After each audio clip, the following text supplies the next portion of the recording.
Vamos que vamos, né, seu Ricardo? Quanto mais cedo a gente começa, né, cara? Mais cedo a gente termina.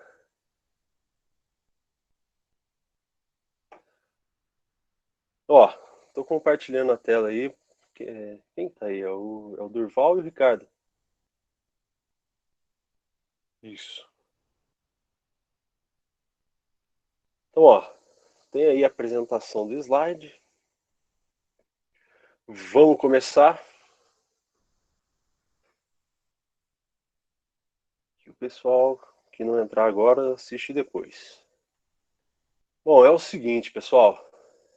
Ó, a aula passada, na verdade, não foi nenhuma aula, né? A gente mais acabou discutindo pontos do edital e acabou falando um pouco do conteúdo programático da parte que nos compete, que é a história do Brasil.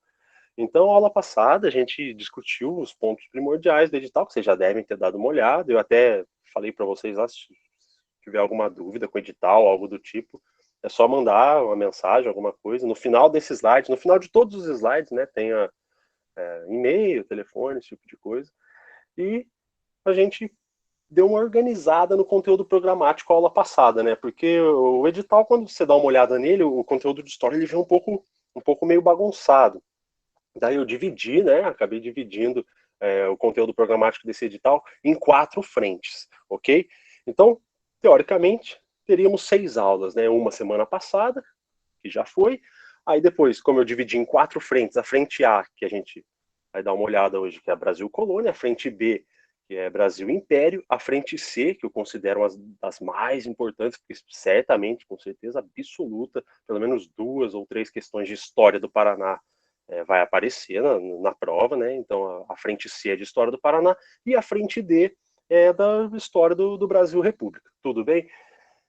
E a última aula, depois a gente senta, discute o que ficou para trás, resolve exercício, mas só lembrando que vocês podem me interromper a hora que vocês bem entenderem, moçada. Só dar um toque, o Fernando me grita aqui, eu tô de fone e tudo mais, eu paro e vejo o que vocês precisam. Então vamos dar uma olhada nessa frente A, né, do nosso conteúdo programático que eu tinha separado. Hoje nós temos 3 assuntos para tratar aqui: a sociedade do açúcar, a mineração, a sociedade da mineração e a vinda da família real para o Brasil em 1808. É o seguinte, o período colonial, como eu falei a aula passada, ele era o período mais vasto, né, maior espaço temporal da história do Brasil, né? Porque o período colonial ele começa em 1530, para ser mais específico, né? E vai até 1815, que é quando o Brasil é elevado a Reino Unido de Portugal e Algarves. Então, em 1815 o Brasil deixa de ser uma colônia, mas a gente vai ver isso certinho. Então, os pontos primordiais, os pontos mais importantes da história do Brasil colônia, realmente é a sociedade do açúcar, a mineração, a vinda da família real e as invasões holandesas. Mas como o nosso conteúdo programático não pede invasões holandesas, passaremos por ela, ok? Então, vamos aos fatos. Primeiramente, eu não quero entrar já falando para vocês da sociedade do açúcar, ok? Até porque a gente não tá cara a cara, frente a frente, né? E eu não sei se vocês têm uma boa noção do que ocorreu antes no período da história do Brasil até chegarmos na sociedade açucareira, né? Na formação da sociedade açucareira lá no Nordeste brasileiro. Então eu quero fazer uma pequena introdução, nada muito específico, não, longe disso, sem muitos dados e tal, de no máximo 10 minutos para a gente poder chegar até nessa parte da economia açucareira. Então vamos entender basicamente o contexto, o que acontecia no Brasil durante esse período, mais especificamente na Europa, né, antes do Brasil ser descoberto. A gente tem ali, no século XV, eu não sei se vocês sabem fazer contagem de século, é a coisa mais simples que tem, é só somar, quem não souber depois me procura, que eu ensino. Século XV, que vai de 1401 até 1500, nós temos as grandes navegações. As grandes navegações foram de extrema importância para o mundo, porque é a partir dessas grandes navegações que nós temos a descoberta do novo mundo, que é a América. Mas todas as nações da Europa de início já saíram para essas grandes navegações? Não. A primeira nação, a nação pioneira nas grandes navegações, foi Portugal. Depois nós tivemos Espanha, vindo atrás de Portugal. procurando novas terras, novas colônias. Então, Portugal foi a pioneira, por uma diversidade de fatores que não cabe nós ficar vendo aqui agora, senão só vai tomar o nosso tempo, né? Então, Portugal lança-se ao mar, isso no início ainda do século XV, viu? Lá por volta de 1415, Portugal já conquista Ceuta, que é ali no norte da África do Norte, obviamente, no norte da África do Norte, atual Marrocos, né? Então, ali Portugal conquista aquele território em 1415 e depois vai expandindo, encontrando novos territórios, e descobre a Ilha da Madeira, Açores, Cabo Verde, e começa a colonizar essas áreas, ok? Posteriormente a isso, a Espanha também sai para as grandes navegações, mas sai tardiamente, cerca de 70 a 80 anos depois que Portugal. E a Espanha, numa das suas primeiras viagens, já realiza uma enorme descoberta, que é a descoberta do Novo Mundo, né? Que foi descoberto pelo Cristóvão Colombo, que era um italiano, só que navegava a mando da coroa espanhola. Então nós temos a descoberta da América em 1492 pelo Cristóvão Colombo. Posteriormente, novas viagens acabam acontecendo. O foco principal dessas grandes navegações, não sei se vocês sabem, mas não era a América, né? O intuito primordial das grandes navegações era conseguir realizar o tal do périplo africano, que seria dar a volta na África. Não sei se vocês têm o mapa mundi meio na cabeça aí, mas nós temos a Península Ibérica, né? Onde tem Portugal, Espanha e Portugal. Então, a ideia dessas nações era conseguir contornar toda a África. Para que, teacher, contornar a África? Para poder chegar às Índias, que lá era o principal interesse dessas nações, porque lá nós tínhamos vários produtos extremamente rentosos e que davam muito dinheiro para essas coroas. Então, a ideia era realizar esse périplo africano. Numa dessas viagens, não vamos entrar aqui também na questão de se foi sem querer ou se foi por acaso, se foi pensado, mas enfim, 22 de abril de 1500, Pedro Álvares Cabral pisa em solo tupiniquim. Então, a partir de 1500, o Brasil está descoberto, ok? Tá, conteúdo vastíssimo de terras, né? E Portugal, obviamente, já vai ocupar essas terras, já vai começar a trabalhar essas terras para gerar algum lucro, né? Tô correto, não tô? Não, completamente errado. Porque nos primeiros 30 anos, de 1500 a 1530, Portugal não se interessa, meu chapa, pelas terras brasileiras. Por que Portugal não se interessa por essas terras? Porque, a princípio, nós temos o descobrimento em 1500, depois em 1502 nós temos as expedições exploradoras do Gonçalo Coelho, depois nós temos a expedição exploradora do Gaspar de Lemos e tudo mais, e se nota que aqui no Brasil não tem o que Portugal procurava de início, que era, obviamente, o que toda nação procura quando busca um novo território, são os metais preciosos, ok? Então, de cara já viu que não se tinha metais preciosos aqui, que tinha muito índio e tinha muito mato, no caso a Mata Atlântica, que daqui a pouco será primordial para a obtenção do pau-brasil, né? Que era uma madeira valiosa, porém não chegava nem aos pés da lucratividade que as especiarias das Índias traziam para o reino de Portugal. Só para vocês terem uma ideia, o lucro líquido de uma carreira dessa para as Índias, né, como era chamado, de uma viagem dessa para as Índias, você sai de Portugal, contorna a África, chega nas Índias, abarrota os seus porões de produtos de noz moscada, de pimenta do reino, de todos esses tipos de especiarias, retorna para Portugal, nós temos um lucro absurdo de 6.000%. Então o Brasil, nos 30 primeiros anos, fica, entre aspas, abandonado. Os portugueses não se instalam aqui, eles vinham vez ou outra. E uma forma de fazer com que esse território desse algum dinheiro foi através do pau-brasil, que é o primeiro produto, né, o nosso primeiro ciclo econômico aqui do Brasil é a questão do pau-brasil. Mas como que se dá essa retirada, esse carregamento nos navios, a levada para a Europa e a venda do pau-brasil por lá? É a coroa que faz isso? É o rei que manda? Não, sabe? Aqui é uma coisa que a gente tem que ficar ligado. Na verdade, ocorriam concessões da exploração do pau-brasil, ok? O nome dessas concessões era o estanco. O estanco é basicamente um monopólio. Por que eu coloquei ali no slide estanco versus escambo? Porque estanco era um monopólio que a coroa oferecia para uma pessoa, para essa pessoa ter o direito de explorar o pau-brasil. Só deixando bem claro, né, moçada? Quando eu digo oferece para alguma pessoa, não é qualquer pessoa. Eram grandes empreendimentos comerciais, pessoas extremamente endinheiradas. Só para vocês terem uma ideia, o primeiro grande homem que consegue ter esse monopólio, ter esse estanco do pau-brasil, é um carinha chamado Fernão de Noronha, que hoje em dia tem a ilha lá, Fernando de Noronha e tudo mais. Então esse cara consegue essa concessão e com isso cria-se várias feitorias no litoral aqui do Brasil. O Brasil não é ocupado, né? Então esses portugueses só vinham aqui, pegavam esse pau-brasil, levavam para a Europa e distribuía. Então o estanco era o monopólio que a coroa dava do pau-brasil para determinados empreendimentos, para determinadas pessoas. Já o escambo é aquele negócio que vocês já estão cansados de saber, que há aquela troca entre europeu e indígena por um serviço. No caso, os indígenas derrubavam as árvores, os indígenas de pau-brasil, os indígenas carregavam essas árvores até as feitorias. Daqui a alguns meses, quando esses navios portugueses chegassem aqui no Brasil, esses indígenas carregavam essa madeira para dentro dos porões do navio e com isso os portugueses iam embora, mas não sem antes de fazer um pequeno agrado, um pequeno pagamento aos indígenas.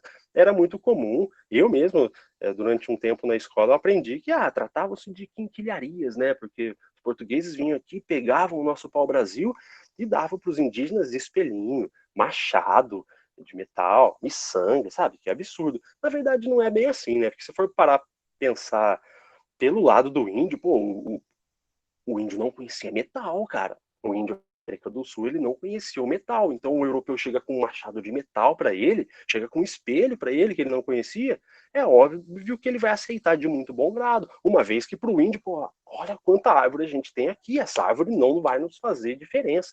Enfim, então nós temos essa questão do estanco, do escampo.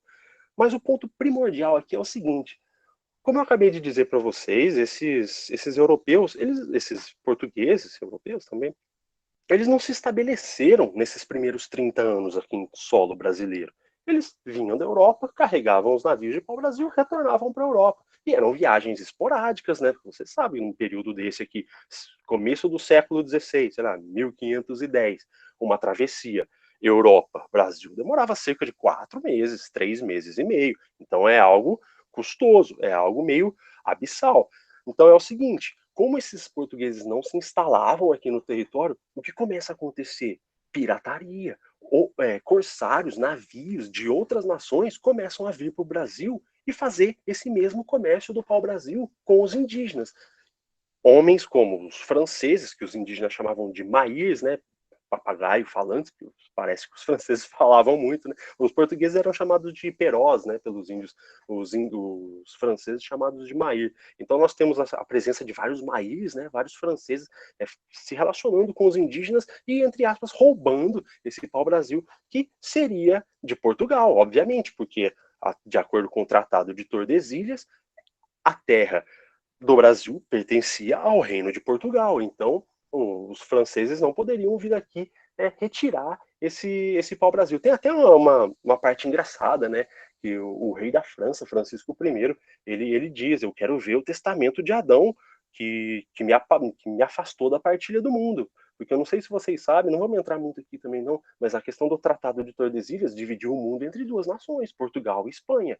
A parte que coube para Portugal da América Central e América do Sul foi a região do Brasil. Todo o resto era espanhol, ok? Então, como a gente tinha essa presença maciça e massiva de piratas franceses, piratas ingleses, alguns holandeses, nós temos até a fundação de algumas tentativas de colônias aqui, né, como a França Antártica, em 1555, na Baía da Guanabara, a França Equinocial, depois, em 1612, na região do Maranhão. Então, como uma forma de não perder esse território, o que os portugueses resolvem fazer? Pô, vamos ocupar esse território.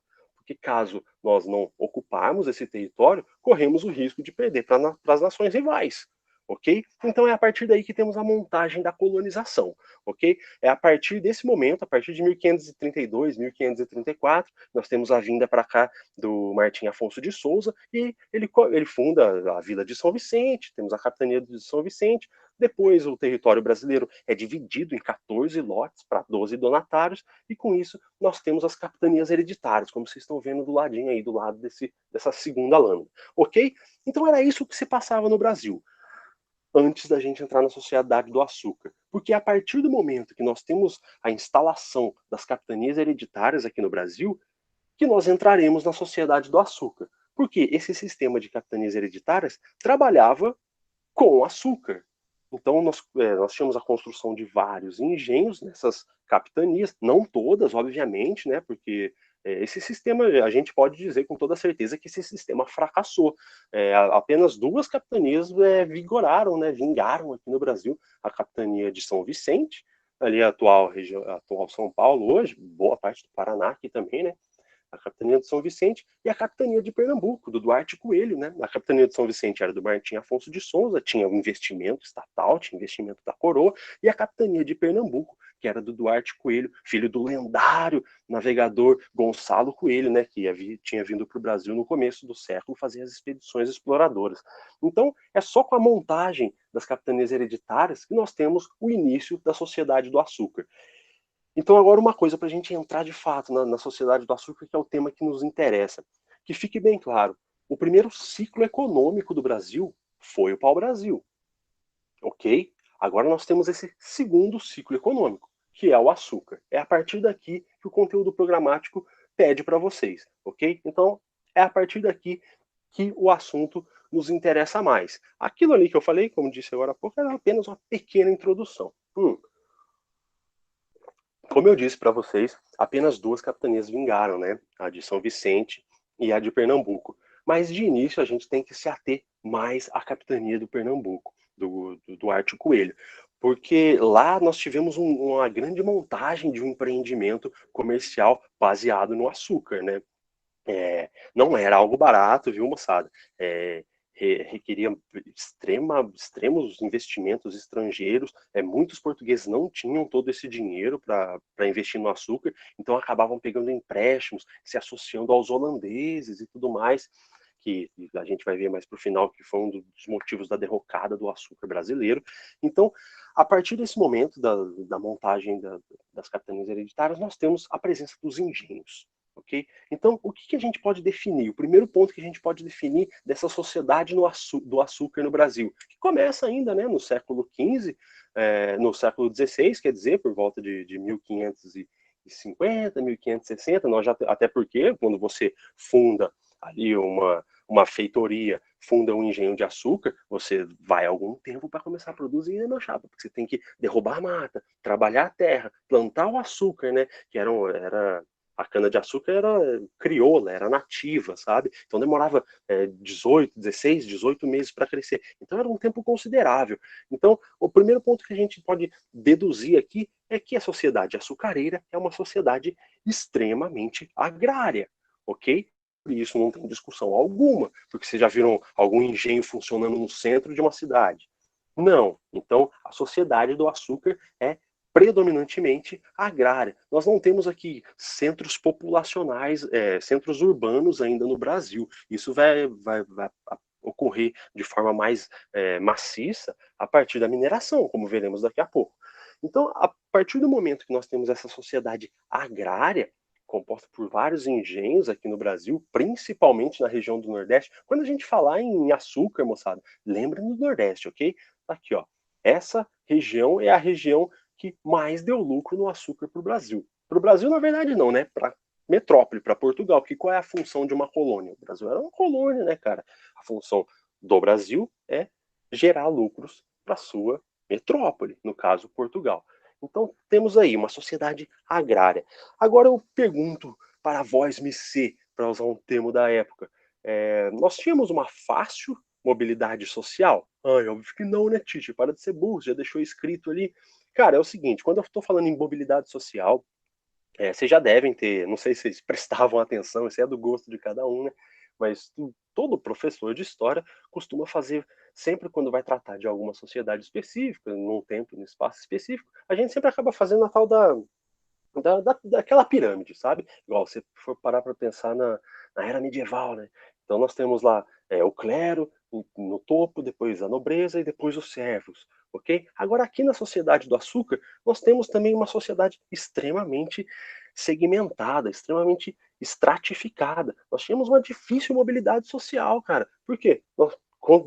Imagina que a gente tem uma pirâmide. O topo da pirâmide pertence a quem? Aos grandes funcionários da coroa portuguesa, né?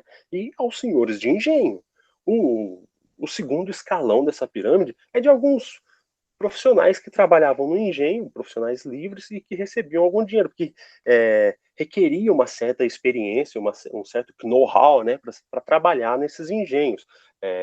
Você precisava saber lidar com as caldeiras e tudo mais. E na base, a grande maioria de escravos. Então, nós tínhamos uma difícil mobilidade social. O que eu quero dizer com isso? Um escravo, meu chapa, ele nunca virá a se tornar um senhor de engenho. Isso era impossível, ok? Então era difícil. O cara que nasceu senhor de engenho, ele vai morrer senhor de engenho, vai morrer rico.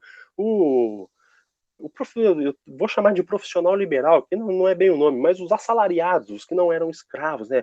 Capatazes, capitães do mato, homens que transportavam açúcar e tudo mais. Temos ali uma camada intermediária e a base nós temos a escravaria, tudo bem? Então tá lá, uma sociedade extremamente agrária, que se dá no meio rural, baseada nos engenhos, e eu coloco aí difícil mobilidade social para não dizer impossível, sabe? Então, era praticamente impossível, mas como eu digo para os outros alunos, a história tipo, não é exata, né? Nós trabalhamos com modelos, então a grande maioria dos modelos que nós temos, os documentos que nós temos, mostra que existia essa extrema dificuldade de mobilidade social. Quase impossível, mas eu não coloco impossível aí que pode ter acontecido os casos, mas que não é a regra, é a exceção, ok? Então tá. A partir do momento que nós temos essa sociedade comandada pelos senhores de engenho, nós vamos ter uma aristocratização. Vocês concordam comigo? Nós temos uma aristocracia, os bem-nascidos, os homens que vinham de Portugal, os europeus, e esses caras eles formam uma corja, no bom sentido, dos homens endinheirados, os homens que detinham o poder econômico, os homens que detinham o poder político, os homens que detinham até mesmo o poder de polícia, ok? Então, nós temos essa total aristocratização da sociedade açucareira. Por que eu estou passando tudo isso aqui para vocês? Para vocês sentirem a diferença na hora que a gente chegar na sociedade mineradora, quando a gente for tratar daqui a pouco da mineração, porque isso aqui vai mudar, e é justamente isso aqui que a prova pede para vocês, é o comparativo. Até que teve a aula passada, alguém perguntou para mim, é porque às vezes eu começo a falar algumas datas, alguns pontos assim, mas é só para localizar vocês. Esqueçam, viu, moçada? Negócio de data, preciso para isso. Não, vocês só precisam entender. De tudo que a gente falou aqui agora há pouco, o que vocês precisam entender? Que o primeiro ciclo econômico do Brasil não foi o açúcar, foi o pau-brasil, ok? E que depois tivemos o açúcar, que era uma sociedade agrária, que não tinha mobilidade social, extremamente aristocrata. E quando chegar no açúcar, vocês vão ver a diferença brutal que vão ocorrer entre essas duas sociedades, a do açúcar e a da mineração. Tá bom. Então temos essa sociedade agrária, difícil mobilidade social, temos a aristocracia do engenho, né? Temos os escravos negros?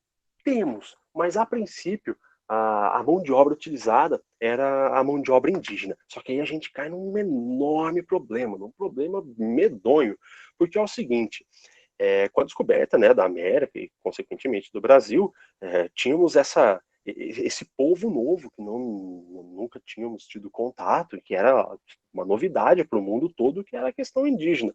Então, muita gente consideravam eles, obviamente, como uma subespécie, ou como até animais. Temos relatos assim dizendo que os indígenas não desenvolvem, sabe? Eles chegam na velhice ainda com as birras de criança, sabe aquele negócio? Quando a criança quer alguma coisa, a criança se joga no chão, grita. Então, os velhos indígenas agiam também dessa maneira, é uma forma diferente. Enfim, e de início começa a usar essa escravidão indígena, mas aí a gente cai em alguns problemas. O primeiro é o contato, né, europeu com indígena. O indígena de início, ele acaba se dando bem com o português, muito mais com o francês, viu? Os indígenas eram mais apegados aos franceses, os franceses tinham um trato melhor, os portugueses já tratavam os indígenas na base da força, da coação, né? Então, esses indígenas, de início, eles começam a trabalhar com os portugueses, mas logo se afastam. Primeiro, com a extrema violência que os portugueses apresentavam, escravizavam esses caras que não estavam acostumados mesmo a trabalhar o dia todo, eles não têm o conceito imbuído na cabeça de trabalhar para conseguir lucro, sabe? Então a questão do índio é trabalhar, fazer o que ele tem que fazer na aldeia. Pô, o resto do dia é o resto do dia, né, cara? O resto do dia a gente fica na rede, fica nadando nu com as índias. Ah, que coisa maravilhosa. Então, esse indígena começa a contrair também várias doenças, porque como chama? O sistema imunológico desse índio é completamente diferente do europeu. O europeu traz varíola para cá. Existem tribos que são dizimadas por doenças. Muitos indígenas acabam morrendo. E para finalizar, nós temos a questão da guerra justa. O que é essa questão da guerra justa? Quando a América e o Brasil é descoberto, eu acabei de falar para vocês, muitos viam os índios como uns animais, né? Mas até a chegada dos jesuítas aqui no Brasil, né? E os jesuítas vêm aqui para quê? Catequizar esses índios. Então, a partir do momento que os jesuítas vêm aqui catequizar, colocar esses índios nas reduções jesuíticas, nas missões jesuíticas, a partir do momento que esse índio aceita a única e verdadeira fé, que é a cristã, segundo esses jesuítas, a partir desse momento que o índio está convertido ao catolicismo, esse índio então tem alma. Porra, então a partir de agora não pode mais escravizar indígena, ok? Então a partir desse momento que os jesuítas começam a catequizar esses índios, fica terminantemente proibido a escravização desses índios, a não ser que ocorra uma guerra justa. O que seria uma guerra justa? Os índios que forem reticentes, que não aceitarem a dominação dos jesuítas ou a dominação dos senhores de engenho e por alguma aventura entrarem em contato com esses senhores de engenho, aí sim, esses senhores de engenho podem escravizar esses índios. Agora eu pergunto para você, pequeno rapaz, olha a distância que nós temos do Brasil para Portugal. Então ficava muito fácil qualquer senhor de engenho, qualquer pessoa entrar numa tribo, escravizar todo mundo e depois avisar Portugal, falou, essa tribo nos atacou, quem vai provar que essa tribo atacou ou não? Ok? Então o indígena começa a ser utilizado como mão de obra, depois é proibido devido à questão da religiosidade, da catequização, só que através da guerra justa ele poderia ser escravizado. Só que depois de um tempo também começa a ficar complicado, porque os indígenas começam a fugir em massa, morrem demais, eles não são tão afeitos ao trabalho, aí é necessário trazer em larga escala a escravidão negra, né? Só para a gente passar aqui por esse ponto, um negócio que eu gosto de ressaltar com vocês e que já havia acontecer, não em prova como vocês vão fazer, mas em vestibular é bem comum. A questão das variedades étnicas que saíam da África, né? Muita gente tem mania de achar, é negro, né, cara? Negro é tudo igual. Ele não é negro, sabe? Aquela questão também, que aqui no Brasil é muito comum, né? É japonês. Todo mundo é japonês. Não, nós temos coreanos, nós temos chineses, nós temos vietnamitas, nós temos japoneses. Tem também a questão todo mundo é turco. Não, não é todo mundo turco. Nós temos os sírios, nós temos os libaneses, ok? Enfim, então nós tínhamos várias etnias desses indígenas vindo para cá. Eles não eram da mesma região, eles não faziam parte da mesma tribo, ok? Então, nós temos essa mescla de várias etnias para que esses caras, esses escravizados, né, esses africanos escravizados, não se unissem aqui no Brasil. Então, muitas das vezes, eles colocavam grupos rivais juntos que era para gerar mesmo essa dissociação entre eles e não ter aquele sentimento de aglutinação que poderia causar uma espécie de revolta. E isso vai acontecer, viu? Mas muito lá na frente a gente nem vai chegar a ver chamada Revolta dos Malês, onde os negros islâmicos na Bahia tentam proclamar uma república islâmica na Bahia. Mas enfim, isso é outro assunto. E obviamente, né? Alguém aqui gostaria de ser escravizado? Não. Então nós temos a resistência indígena, dezenas e centenas de fugas, né? Muitos negros se matavam, obviamente, sem perspectiva alguma de voltar para sua terra e apanhar feito um condenado a ter que trabalhar dia e noite. Muitos cometiam suicídio e muitas das escravas, assim que detectavam algum sinal de gravidez, tentavam o aborto, porque saberia que aquele seu filho, obviamente, seria um escravo. Então é isso, só para a gente dar uma arrematada. Como eu disse ali atrás, a questão da sociedade agrária, dos engenhos, aqui é basicamente uma estrutura de um engenho que eu trouxe aqui para vocês. Depois vocês dão uma paradinha, dão uma observada melhor aí na house de vocês, mas não tem muito segredo não, viu, moçada? A gente tem aqui, ó, na parte central, a Casa Grande, né? Que é a sede da fazenda, a residência do senhor. Nós temos a senzala, eu não preciso explicar para ninguém aqui o que é uma senzala, né? O canavial, ó, canavial, se é um engenho de açúcar, obviamente teremos que ter uma plantação de cana. Os chiqueiros e estábulos, onde se tirava ali o sustento, porque nós temos também a agricultura de subsistência, né? Porque esse pessoal precisava comer, então, de alguma forma, um pequeno trecho dessa propriedade era separada para esses porcos, esses gados, cavalos e tudo mais. A capela, que era uma área central, né, e todas as cerimônias, festas religiosas aconteciam ali. O pessoal dessa época, gente, eles eram extremamente religiosos. Eles, sabe, não sei se já ouviram, minha avó falava isso, negócio de guardar dia santo. Eles guardavam, sabe quantos dias santos? Guardar dia santo não fazer nada, é dia santo, é feriado, ok? Então eles guardavam cerca de 53 dias santos no ano, isso tirando um sábado e domingo, sabe? Enfim, aí nós temos aqui, ó, no canto inferior direito, os trabalhadores livres, né? Aí o sistema de beneficiamento do açúcar. Nós temos a moenda, a cozinha do açúcar, né? Que tem a casa de pulgar, né? Que você primeiro você tira o líquido tira o caldo de cana, a arapa, coloca ela para ferver, depois aquele mosto, você coloca ela dentro desses tachos e depois de um tempo você tem o açúcar. Mas não esse açúcar que vocês estão acostumados, né? O açúcar branquinho, fininho. Não, era um açúcar cru, era uma espécie de um açúcar mascavo, tudo bem? Então tá lá. Nós temos. Uma coisinha aqui só, para fechar essa parte do funcionamento do engenho. Uma coisa que é muito importante vocês saberem é que todo esse aparato do açúcar, todo esse esquema do engenho se dava através de uma coisa chamada plantation. Não sei se vocês já ouviram falar disso. Plantation. Escreve plantation. O que seria o plantation?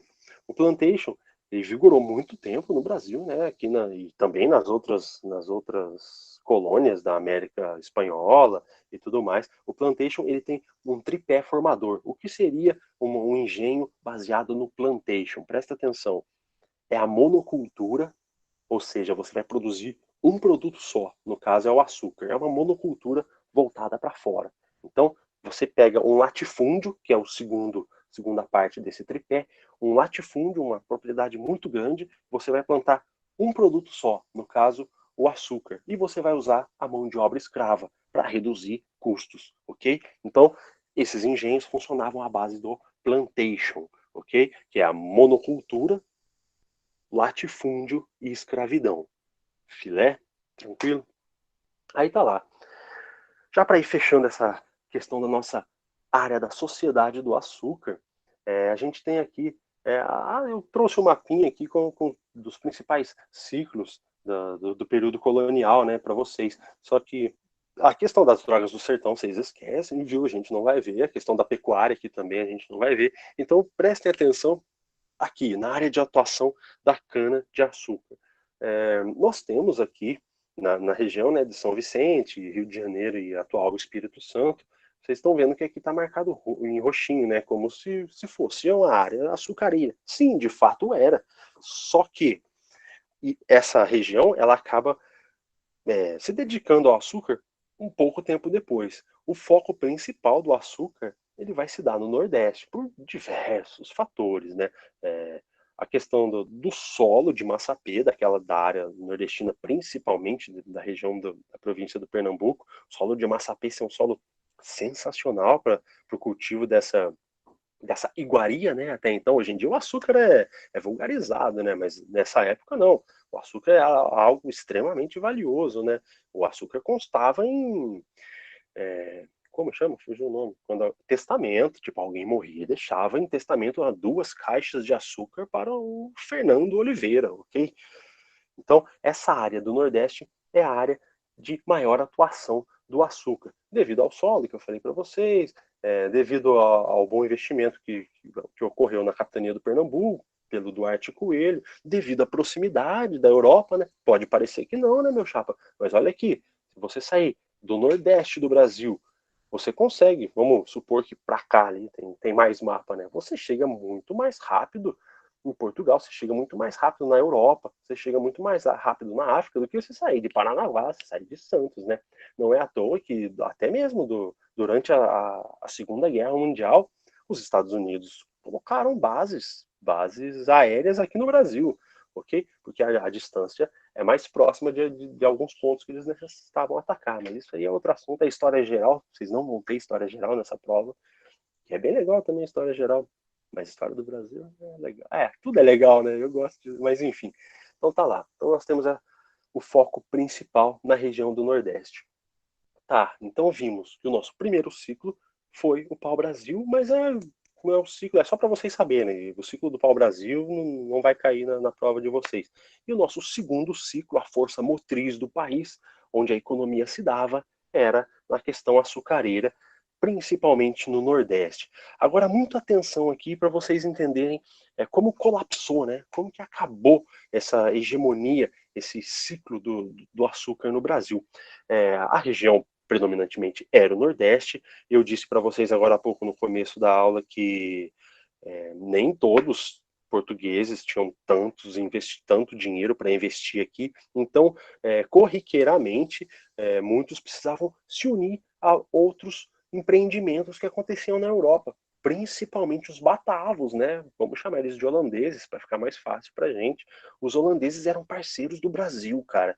Eram parceiros de vários senhores de engenho, principalmente no Pernambuco. E por que eu tô falando dos holandeses? O que tem a ver com o nosso conteúdo? Porque está inteiramente ligado ao fim do ciclo do açúcar. Porque esses holandeses, eles investiram muito dinheiro aqui no Brasil. Investiram dinheiro tanto na produção do engenho, tanto quanto na questão do fornecimento do açúcar, como chama? O transporte desse açúcar da América do Sul até a Europa e a distribuição, a venda do açúcar pela Europa, ok? Então, tudo isso cabia aos holandeses. Mas aqui a gente tem um problema gravíssimo, um extremo problema cabeludo, porque em 1578, Dom Sebastião, que era o rei português, novo, 23, 24 anos, ele acaba indo lutar contra os mouros, né? Os mouros são, vamos chamar de árabes ali do norte da África, e acaba morrendo. Ele acaba morrendo na Batalha de Alcácer e Quibir. E ele não deixa herdeiros, meu chapa. Então, em 1578, acaba a dinastia de Avis, né? Nós não temos um novo herdeiro para ocupar o trono de Portugal. E quem vai ocupar esse trono de Portugal? Vai ser o rei da Espanha, cara, o Felipe II. Ai, teacher, mas a Espanha e Portugal, né, não eram inimigos costumazes. Sim, eles eram inimigos. Porém, como vocês devem saber, é muito comum famílias reais acabarem se unindo através do casamento. E foi o que aconteceu anos antes, né? Porque o Felipe II, ele era neto do Dom Manuel, que era o rei de Portugal na época dos descobrimentos. Então, o Felipe II, ele pede esse trono, ele força esse trono, e a partir desse momento, a partir de 1580, 1578 morre, né, o Dom Sebastião, então em 1580, quem assume o trono português é um espanhol, vocês têm noção disso? Então, de 1580 a 1640, quem vai comandar o Brasil são os espanhóis. E quem vai comandar Portugal também são os espanhóis. A coroa portuguesa acabou sendo absorvida pelo lado do espanhol. E é aí que está o nosso problema, porque lembra que eu disse para vocês agora? Portugueses e holandeses eram aliados no negócio do açúcar. Eles estavam intimamente ligados nessa questão do açúcar. Eles ganhavam dinheiro juntos. Porém, os espanhóis e os holandeses são inimigos mortais. Então, a partir do momento que a Espanha começa a tomar conta do Brasil, que de 1580 a 1640, esses holandeses vão perder todos os investimentos que eles tinham feito no Brasil. E o que eles vão fazer? Vão invadir o Nordeste brasileiro. Por que o Nordeste? Porque era a zona que tinha mais produção de açúcar, que eles tinham investido dinheiro. Consegue entender? Então, em 1624, nós temos uma tentativa de invasão na Bahia. Acaba não dando muito certo. Em 1630, eles retornam e invadem Pernambuco. E eles ficam ali cerca de 24 anos, ok? Então, para encurtar um pouco nossa história e para a gente falar da mineração, durante todo esse tempo que os holandeses estiveram aqui, o açúcar já começou a decair devido a vários conflitos que nós tínhamos entre espanhóis e holandeses, e portugueses e holandeses aqui no Brasil e tudo mais. Aí o que acontece, para resumir a história? Os holandeses finalmente são expulsos do Brasil. Eles são expulsos do Brasil e resolvem plantar o seu açúcar em outro local. Então eles vão para a região das Antilhas, conhecida hoje como a região das Antilhas, né? A região das Antilhas é ali próximo do Caribe, ali é Cuba, Haiti, República Dominicana. E o que eles vão fazer lá? Vão plantar açúcar, teacher, para fazer. Vão plantar cana de açúcar para fazer açúcar. Não, eles vão plantar beterraba. E não é piada, eles vão plantar beterraba para fazer açúcar. O açúcar de beterraba, que tinha uma qualidade muito equiparável ao do açúcar de cana-de-açúcar, né? E era uma produção muito mais barata, ok? Então, o açúcar de beterraba desses holandeses começa a suprimir o açúcar brasileiro. E com isso, o açúcar brasileiro entra em decadência. Último ponto para a gente fechar. Presta bem atenção. O ciclo do açúcar, o ciclo primordial do açúcar acaba, ok? Mas a produção açucareira não vai cessar. Tudo.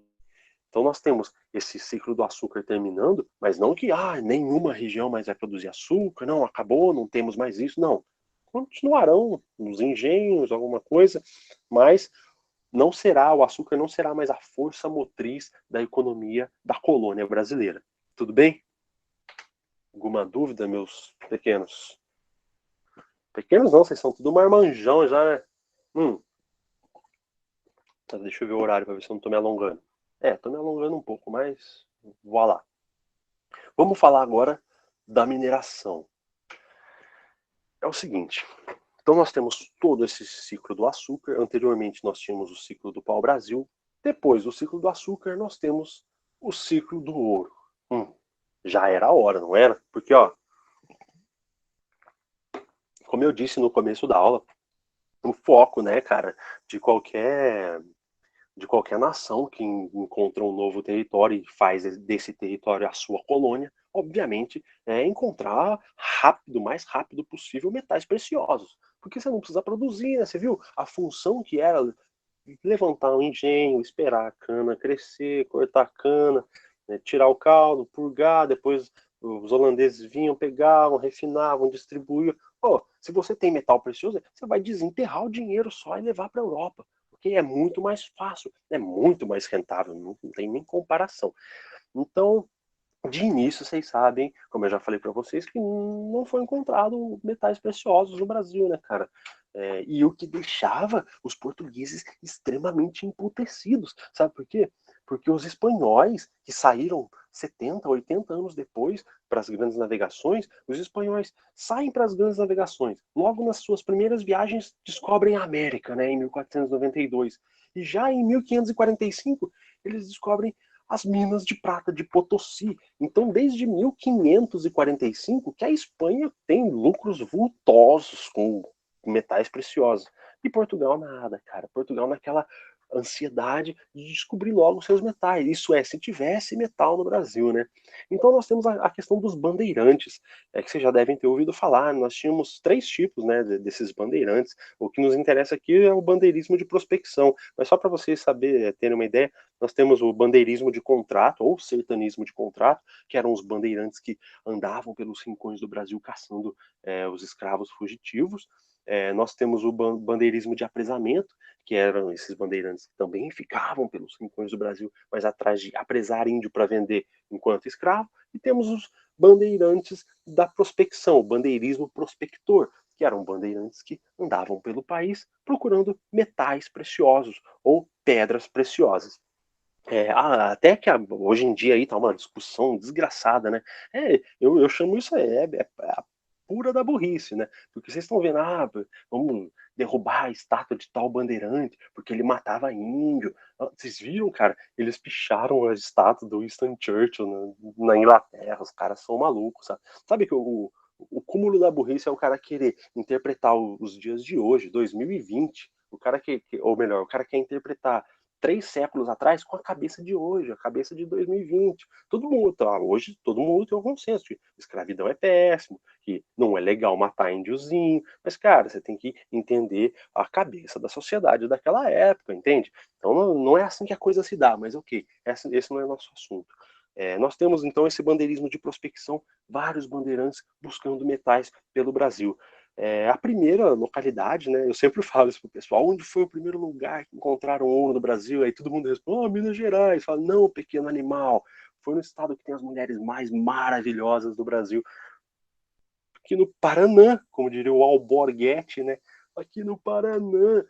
Então, em 1648, moçada, ali próximo de Paranaguá, mais especificamente, né, na ilha de Cotinga, foram encontradas as primeiras pepitinhas de ouro, né? Nada assim muito monstruoso, nada assim muito grandioso, ainda era retirado com bateia, né, bateando ali a barranca de rio, lavando aquele cascalho para ver se encontrava aquela coisinha de ouro. Então ali, encontrou em 1648, mas cara, não chegou a animar ninguém, não tinha em grandes proporções, logo se esvaiu aquele ouro ali da ilha de Cotinga, ali próximo a Paranaguá e tudo mais, mas enfim, só para vocês saberem que a primeira quantidade de ouro, ainda que baixíssima, fora encontrada aqui no nosso lindo e maravilhoso estado das Araucárias. Até que, em 1600, por volta, né, de 1690, obviamente a data aí não é extremamente precisa, porque muito se acredita de que o Bartolomeu Bueno, o Anhanguera, como ele era conhecido, assim que ele descobriu as primeiras grandes jazidas de ouro na região do que seria, do que viria a ser chamado das Minas Gerais, né, ali próximo do município hoje em dia de Sabará e Caeté, na região do Rio das Velhas, próximo a Belo Horizonte, mas Belo Horizonte, obviamente, não existia, né? Belo Horizonte é de 1901. Belo Horizonte nasceu ontem, né? Então, o Anhanguera encontra ali grandes jazidas. E, posteriormente, nós temos o achamento de ouro no Mato Grosso e no Goiás, ok? Mas qual é o nosso foco aqui? O nosso foco é onde ocorreu o principal surgimento das grandes jazidas de ouro que fizeram de Portugal uma das nações mais ricas desse período, do século XVIII, que é a região das Minas Gerais. Então, vou lá. A primeira coisa que a gente tem que discutir aqui, cara, é a questão da extração desse ouro, viu? Nós temos o ouro de aluvião contra as lavras. O que dá mais lucro aqui? Obviamente são as lavras. Aqui é um exemplo de lavra que vocês estão vendo nessa figura abaixo. O ouro de aluvião, você acaba usando esse equipamento, né, essa ferramenta, vamos chamar assim, que é chamado de bateia. Sempre quando eu falo em bateia, eu não sei porquê, desde moleque, sempre quando eu falo em bateia, me remete a uma peneira. Mas eu fiz questão de trazer a imagem para você ver que não é uma maldita de uma peneira. Então, a bateia não tem furo, senão o ouro ia passar, né, animal? Então, nós temos essa bateia, que ali você vai pegando o cascalho, né, você vai bateando a barranca do rio, como o ouro, obviamente, é mais denso do que a terra, do que as pedras, do que a água, o ouro fica justamente nesse buraquinho aqui. Pequenas pepitinhas, ouro em pó e tudo mais. Então nós temos essa questão. De início, nós temos uma maior extração no ouro de aluvião e assim que encontramos as principais jazidas, o ouro começa a ser extraído nessas lavras. Outro ponto que a gente tem que se ligar aqui, ouro de aluvião, meu chapa, qualquer um faz, sacou? Você não precisa de autorização, não precisa de nada. Você pega o seu tempo livre e vai lá na na margem do Rio das Velhas, fica ali bateando. Vai que você acha alguma coisa, ok? Mas a questão aqui é a questão das lavras, porque para você ter uma lavra, para você usufruir dessa lavra, você precisa de uma autorização da coroa. Então a coroa, obviamente, só dava essa autorização para as pessoas que tinham um maior poder aquisitivo e que poderiam investir nas lavras, porque precisavam do investimento. Vocês olharem a imagem aí, ó, na frente de cada escravo tem um fiscal. Para que isso? Que é para o escravo não roubar o ouro, né, cara? Era muito fácil. Nós temos relatos de escravos que engoliam o ouro, né? Ele engoliu, então perdeu. Não, depois ele fuça ali, né? Vocês sabem muito bem onde, pega o ouro, dá uma lavada, tá tudo certo, né, cara? Escondiam no cabelo, nas gengivas, enfim, tudo mais. Então, essa questão do ouro de aluvião contra as lavras. As lavras, algo muito mais rentável, e você precisava de uma autorização da coroa, da corte, para poder usufruir dessas lavras. Já ouro de aluvião, qualquer um fazia. De início, desde lá, né, do Paraná, 1648, e ali nas duas primeiras décadas aqui, das duas últimas décadas, né, 1690, 1700 ali, a fiscalização não era tão rigorosa, porque a quantidade era pouca. A partir do momento que se encontram grandes jazidas, a fiscalização vai arrochar, a fiscalização vai apertar, vai ficar extremamente complicado você desviar esse ouro da coroa. Vai acontecer? Vai acontecer, sonegações ocorrerão, porém com a maior dificuldade. Se você for pego sonegando ouro, você está roubando da coroa, né? Você está roubando da vossa majestade. Isso é um crime de lesa majestade. O que acontece com quem comete um crime de lesa majestade? A forca, né, cara? Então, mas enfim, as formas de fiscalização aqui. Nós temos a questão da carta foral. Isso aqui remete lá do tempo das capitanias hereditárias, tá? Quando você tinha permissão de tomar posse da capitania hereditária, você recebia a carta de doação, né, que te dava a posse daquele terreno, daquela capitania hereditária, e você tinha a carta foral. A carta foral era basicamente os direitos e deveres desse donatário. Dentre eles era fundar cidades, zelar pela justiça, e recolher o quinto, que seria, no caso de encontrar metais preciosos dentro dessa capitania hereditária. Qual que é a capitania hereditária? O que seria o quinto? É um quinto do que fosse encontrado. Por exemplo, se Martim Afonso de Souza, lá na capitania de São Vicente, encontrasse 100 quilos de ouro. 20 quilos seria da Vossa Majestade, ok? Então, esse quinto é uma forma de cobrança mais antiga. Depois, a partir de 1702, com o surgimento de mais ouro, o ouro começa a aparecer em grande quantidade. Nós temos a criação da Intendência das Minas, que é uma espécie de uma instituição que tinha lá o seu intendente e o seu guarda-mor, né, o cara que fiscalizava essas lavras. E a partir desse momento começa a ficar extremamente complicado você sonegar, principalmente a partir de 1720, com a implantação das casas de fundição. O que seria basicamente a questão das casas de fundição, né? Anteriormente a 1720, você poderia circular com ouro de qualquer maneira, por qualquer parte do país, sabe? Ouro em pó, ouro em pequenas pepitas, ouro em grandes pedaços de ouro, sei lá. Enfim, a partir de 1720, todo o ouro precisava ser levado para uma casa de fundição.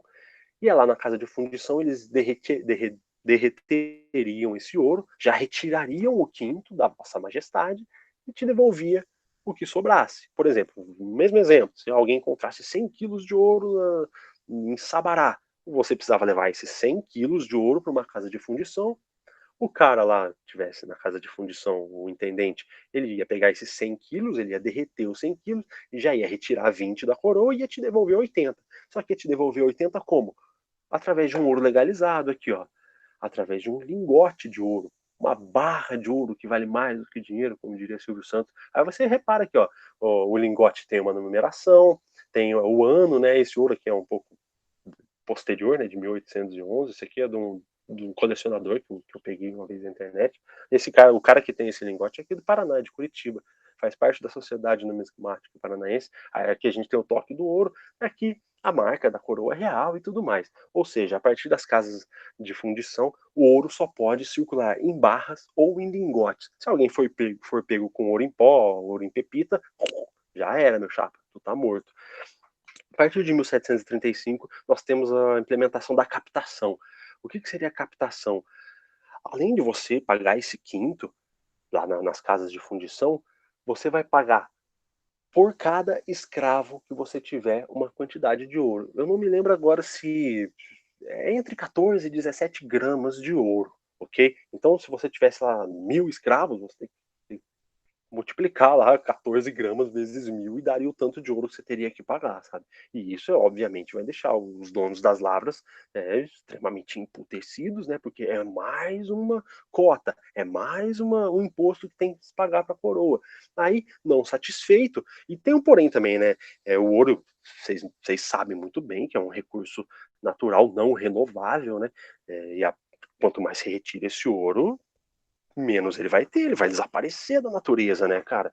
Então, com o passar do tempo, depois de 50 anos de exploração de ouro ali, o ouro começa a declinar, né? O auge do ouro das Minas Gerais vai até... O auge é de 1740 a 1760. Pós 1760, a produção só cai. É óbvio, né? Já tinha tirado quase todo o ouro que ali tinha. Então, a partir de 1750, nós temos a cobrança da finta, né? Que é uma cota mínima. É uma cota mínima de 100 arrobas, cara. 100 arrobas de ouro, 1.500 quilos de ouro anualmente. Ah, mas cada um teria que pagar isso? Não, não, aí é por região. Então, cada região, não se sabe como, se vira. O dono dessa lavra dá mais. Vocês precisam atingir uma cota mínima de 1.500 quilos. E caso essa cota mínima não fosse atingida, vamos supor, em 1753, não tivemos uma cota mínima de 1.500 quilos, foi só 1.000 quilos. Então, no próximo ano, além dos 1.500, você tem que pagar mais esses 500. É acumulativo, ok? Então, isso vai acumulando, até a hora que a coroa declara a derrama, que é a cobrança imediata de todo esse ouro devido. Essa derrama que é o principal estopim, né, da Inconfidência Mineira. Vocês já devem ter ouvido falar do Tiradentes, tudo mais, Tomás Antônio Gonzaga. Não trataremos aqui, obviamente, porque estamos falando da parte da sociedade, da mineração. O edital em nenhum momento pede a questão de conflitos sociais colocados ali, enfim.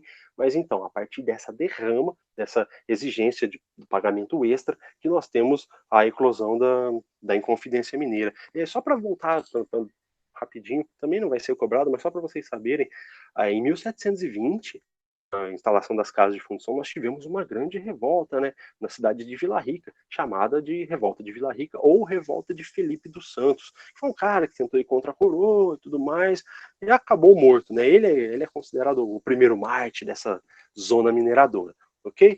Então, tá lá.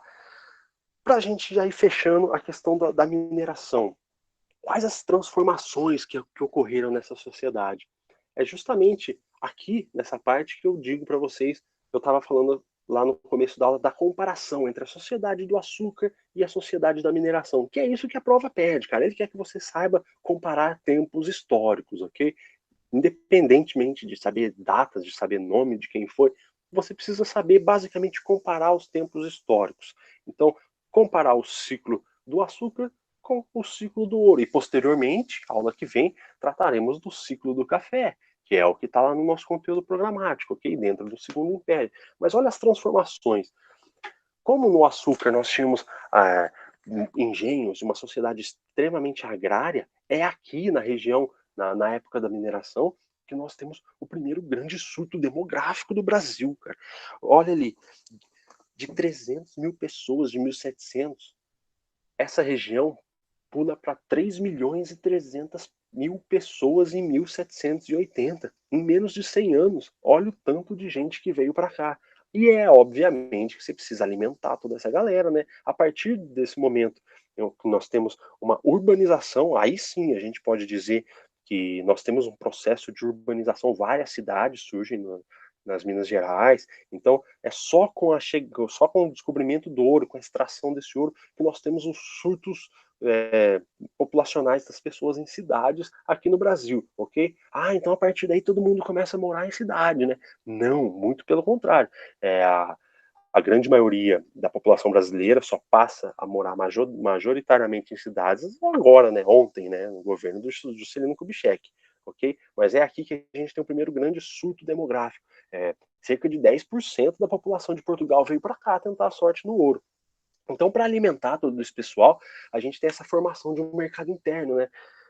Então, do sul vinham os tropeiros, né, que saíam daqui da região de Pelotas e de Viamão e iam através do caminho de Viamão aqui até Sorocaba, levando o seu charque. De Sorocaba, pegava-se a Estrada Real e chegava ali até São João del Rei. Então, a carne vinha do sul do país, os alimentos, aguardente, tabaco, olha aí, aguardente, cara. Aguardente o que é? É um subproduto da cana-de-açúcar. Vinha da região Nordeste, ok? Isso é uma prova de que a produção de açúcar não acabou. Ela só não é mais a principal produção que o Brasil tem. Agora é o ouro, mas ela continua existindo, tudo bem?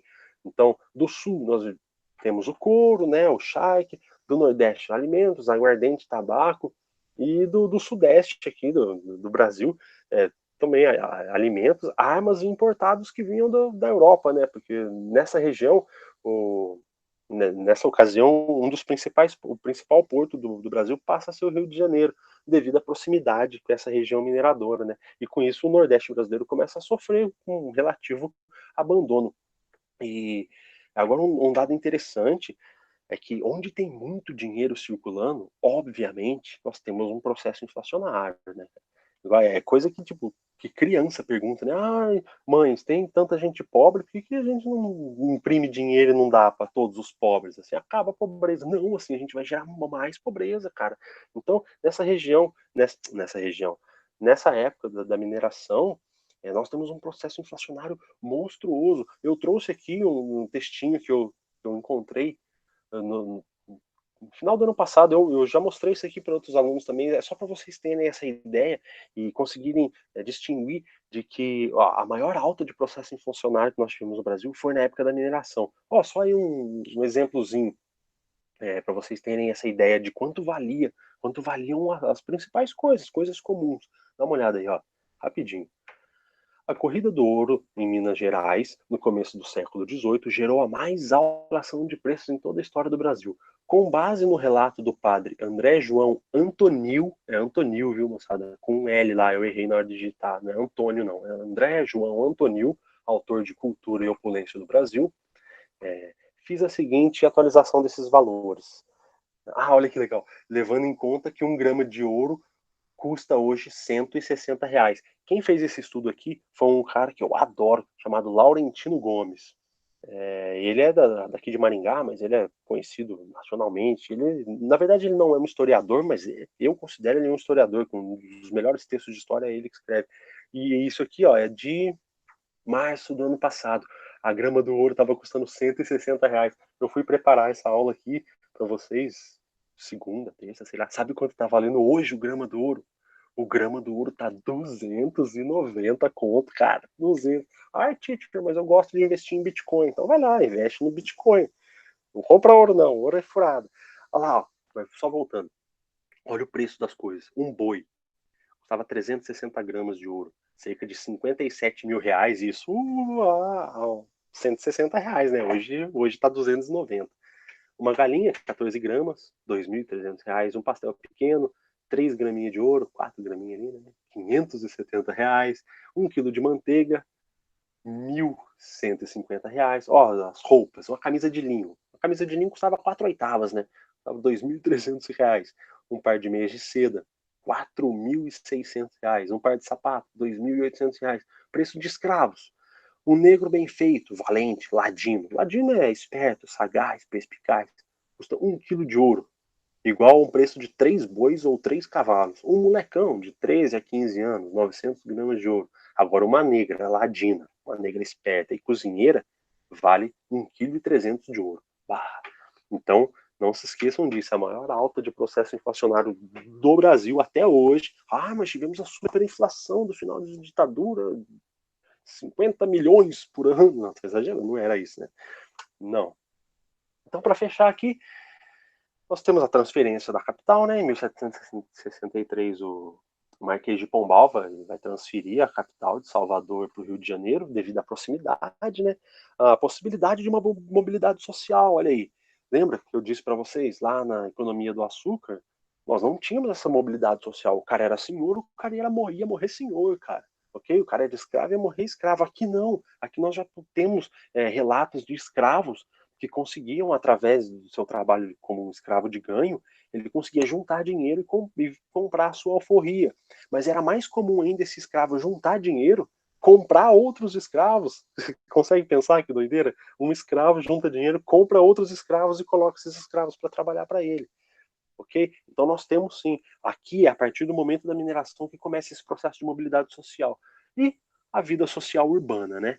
Então nós temos, não predominantemente, como eu disse para vocês, que isso vai ficar mais para a época do Juscelino Kubitschek, mas aqui nós já temos uma vida social urbana, coisa que não acontecia. E olha aí a sociedade mineradora, a pirâmide. Olha como essa pirâmide agora é extremamente heterogênea. Nós temos vários tipos de classes sociais. Nós não temos só senhores, trabalhadores livres e escravos. Agora na elite nós temos os altos funcionários, grandes comerciantes, os donos de secos e molhados, né? Homens que vendiam todo quanto é tipo de produto, que vinham dos 4 cantos do país, né? Que vinham do sul com os tropeiros, que vinham do nordeste, como eu acabei de mostrar para vocês. Então esses homens do comércio faziam muito dinheiro. Os proprietários de lavras, né, obviamente. Olha a camada intermediária. Isso aqui não existia na época do açúcar, sabe? Artesão, alfaiate, professor, barbeiro, advogado, artista, pequeno comerciante, médico, pequeno minerador, sabe? É uma vida social flamejante. Aqui nós temos vários tipos de profissões já dentro dessas cidades, tudo mais. Temos artistas, temos folguedos, sarais, poetas, né, o Tomás Antônio Gonzaga, Cláudio Manuel da Costa, ou seja, nós temos uma vida social urbana. Tem a população livre e pobre, né, de escravos libertos, mestiços, indígenas, alculturados e os brancos pobres. E os escravos, né? Nós temos os escravos mineradores, os caras que trabalhavam nas minas, não precisa explicar isso. Os domésticos, também não precisa explicar, né? O que é um escravo doméstico? Trabalha dentro de casa. Igual vocês viram ali agora há pouco, uma negra, ladina, cozinheira. É uma escrava doméstica. Escravo de ganho é bem interessante, porque, por exemplo, eu tenho um escravo e eu pego esse meu escravo e coloco ele na rua. Falo, ó, você vai trabalhar, você vai vender, sei lá, vai vender acarajé, vai vender cocada, e no final do dia você precisa me trazer 50 réis. Então, se esse escravo vendesse 80 réis, ele entregava 50 para o senhor e 30 ele guardava para ele. Posteriormente, ou ele comprava sua alforria, ou ele comprava outros escravos e colocava para trabalhar para ele. E escravo de aluguel, né? Escravo de aluguel, você tem vários escravos e você aluga o seu escravo para as pessoas conforme a demanda. Agora, para fechar nossa aula, deixa eu ver que horas são. Nossa, já passei do tempo, mas eu peço mais 10 minutinhos só. Ok? 10 minutos eu prometo que eu fecho isso aqui, porque o mais grosso a gente já passou. Isso aqui é bem tranquilo, bem fácil de se entender também. Que é a chegada da família real aqui no Brasil. Aqui a gente já está no ano de 1808, ok? Então a gente já está no século XIX que vai de 1801 até 1900. Qual é o contexto, né, cara? Que tipo, você fala pro pessoal, a família real saiu de Portugal e veio pro Brasil. O que vieram fazer aqui no Brasil, né? Saíram da metrópole e vieram para cá. Acontece que nós temos a Revolução Francesa, né? Em 1789. Aí dentro dessa Revolução Francesa nós tivemos as várias fases da Revolução Francesa, né? A fase da Assembleia, depois a fase da Convenção, o terror jacobino de Maximilien Robespierre, depois a fase do Diretório, enfim. Depois nós temos a Era Napoleônica. Napoleão Bonaparte ascende ao poder em 1799, né? E fica ali até 1815. Então, durante esse período napoleônico, ele invade boa parte da Europa, ele vai subjugar vários estados, como eu trago no exemplo aí para vocês. Então dá uma olhada, o Napoleão não perdia batalha em solo, a França não perdia batalha na questão de infantaria. Ela teria seus problemas, obviamente, com a Inglaterra, nas batalhas marítimas, né? Como principalmente a Batalha de Trafalgar, onde o Lord Almirante Nelson, Horatio Nelson, vai batalhar lá, vai morrer e tudo mais, mas enfim, não é nosso assunto. Então, Napoleão subjugou várias as nações e países da Europa. Uma nação ele não conseguiu subjugar, que foi a Inglaterra, que era a principal aliada de Portugal. Então, numa forma, como ele não conseguia invadir a Inglaterra, como ele não conseguia derrotar a Inglaterra, o que ele resolve fazer? Ele faz o Decreto de Berlim, em novembro de 1806, e decreta o bloqueio continental. O que é o bloqueio continental? É um embargo, meu chapa. É o que acontecia com Cuba até esses tempos aí, o Barack Obama que é o que acontece hoje na Coreia do Norte. Ficou claro? Nada entra lá, nada sai de lá, não se tem notícia do que acontece lá, ok? Então, Napoleão coloca um embargo sobre a Inglaterra. De que forma? A Inglaterra era a nação que mais vendia produto industrializado no mundo, né? A Revolução Industrial aconteceu lá, né, cara, em 1720. Então, qual é a forma de ferir a Inglaterra no seu âmago? É proibindo todo mundo de fazer comércio com a Inglaterra. Então, vocês dão uma olhada aí, todos esses pedaços em vermelho e um vermelhinho mais clarinho não fazem comércio com a Inglaterra. A única nação que desobedece Napoleão Bonaparte é Portugal. Por que Portugal? Porque Portugal tinha uma relação incestuosa quase com a Inglaterra, cara. Portugal devia muito dinheiro para a Inglaterra. A gente tem o tal do Tratado de Methuen, né, de 1703, chamado Tratado de Panos e Vinhos, onde os portugueses comprariam os panos ingleses e os ingleses comprariam os vinhos portugueses. Mas daí eu pergunto, né, o que você usa mais? Pano, tecido ou vinho? Ó, você faz mais dinheiro com tecido, né? Mas enfim. Então nós temos esse decreto e Portugal não vai acatar esse decreto, vai continuar fazendo comércio com a Inglaterra. E não tinha nem como mesmo acatar, né, esse decreto, porque Napoleão ameaçava Portugal, mas a Inglaterra também ameaçava Portugal. A Inglaterra chegou a posicionar navios de frente para o porto de Lisboa, caso Portugal ficasse do lado. Portugal não tinha para onde correr. Qual era a única alternativa que Portugal tinha? Vir para o Brasil e comandar Portugal a partir da sua colônia do outro lado do Atlântico, no caso, o Brasil.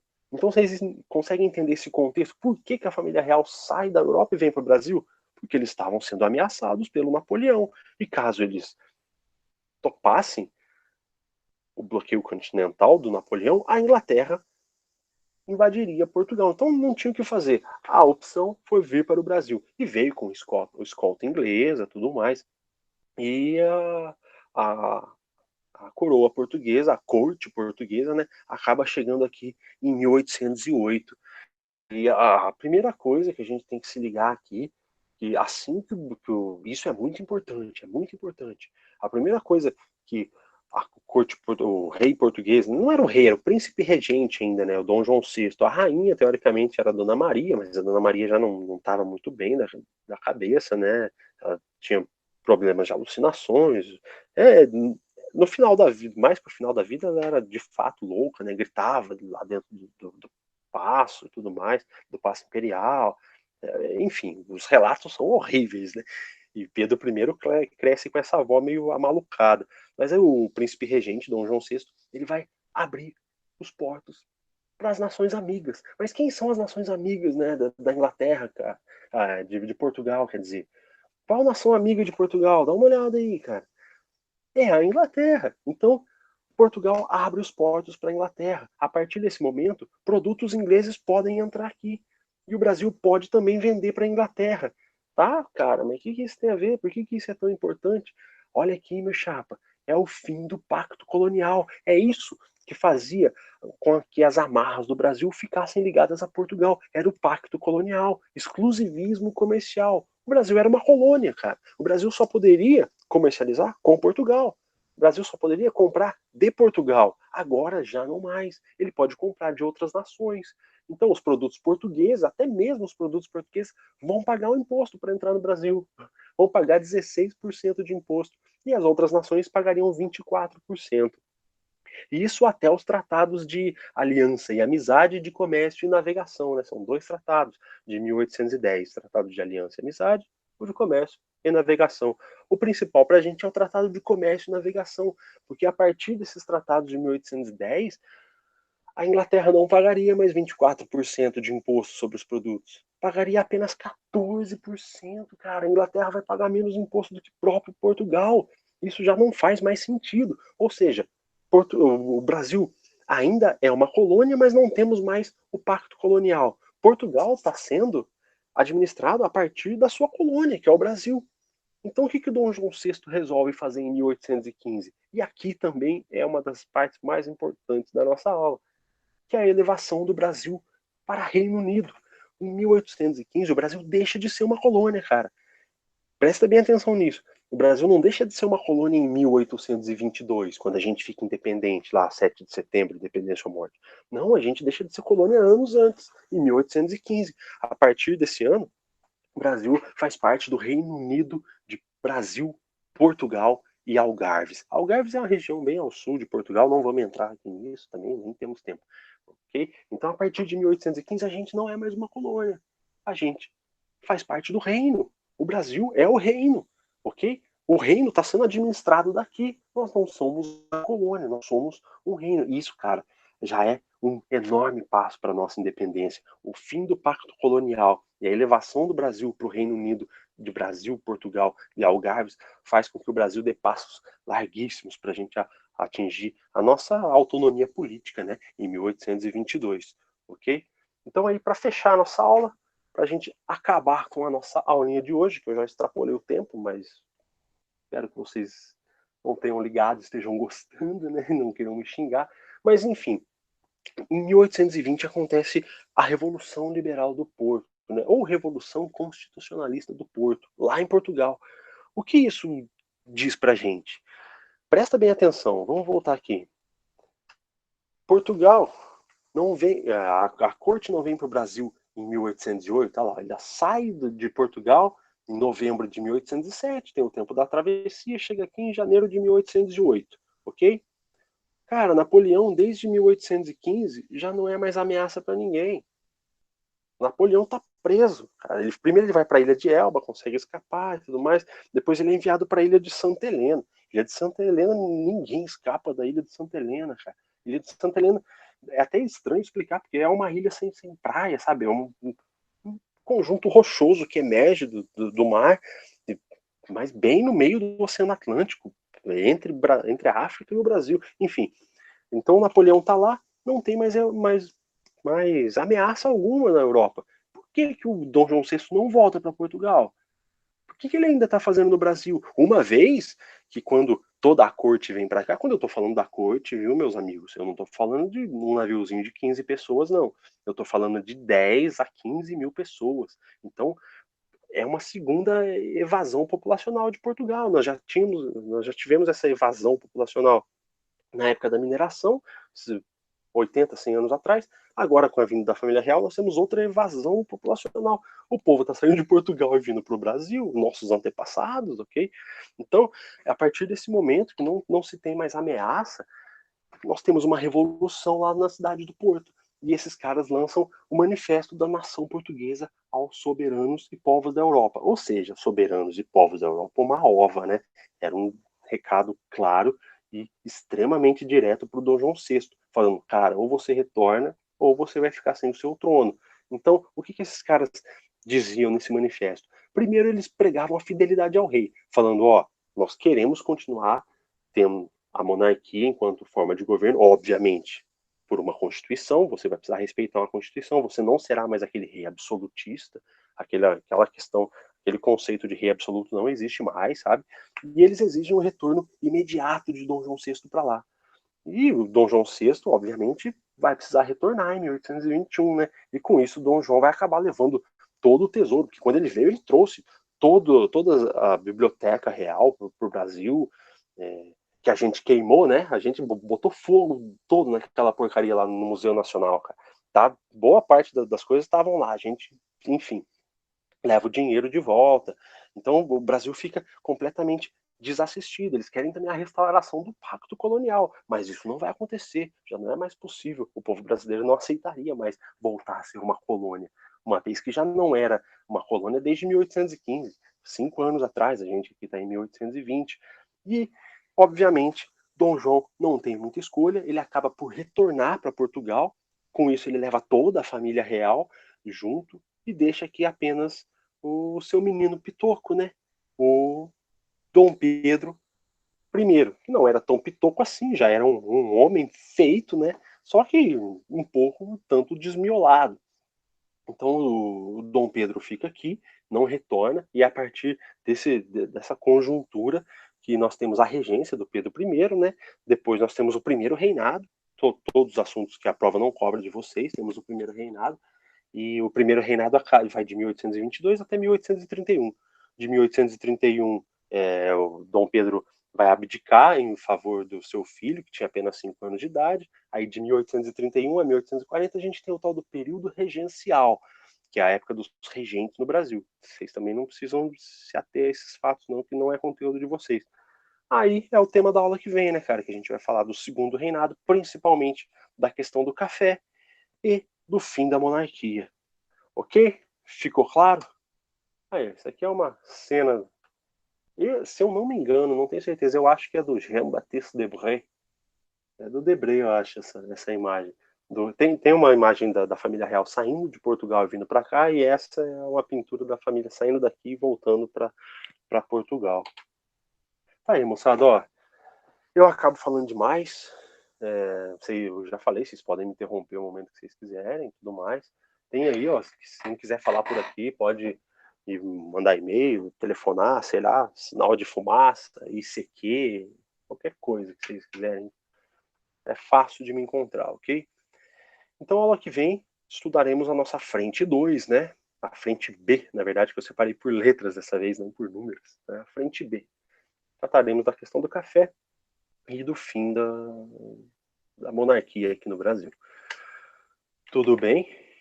Alguém quer falar comigo ou já estão de muito saco cheio de mim?